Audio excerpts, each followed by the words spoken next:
आणि आताची एक मोठी बातमी बघूयात। सांगली एमआयडीसीतील कंपनीत वायू गळतीमुळे दोघांचा मृत्यू झालाय। म्यानमार केमिकल कंपनीत वायू गळतीमुळे दोघांचा मृत्यू झाला। उपचारादरम्यान 2 महिलांचा मृत्यू झालाय। कराड येथील सह्याद्री रुग्णालयामध्ये 5 जणांवर उपचार सुरू आहेत आणि ही एक अतिशय गंभीर घटना। वायू गळतीमुळे 2 महिलांचा मृत्यू झालाय।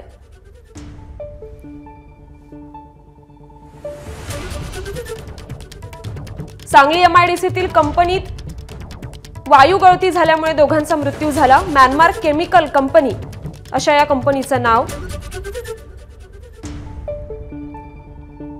उपचारादरम्यान 2 महिलांचा मृत्यू झालाय आणि कराड येथे सह्याद्री रुग्णालयामध्ये आता 5 जणांवर उपचारही सुरू आहेत।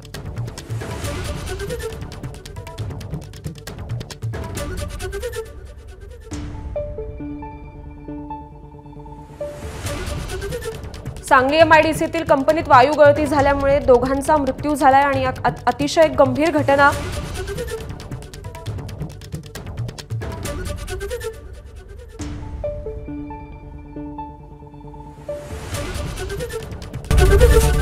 एबीपी माझा, उघडा डोळे बघा नीट।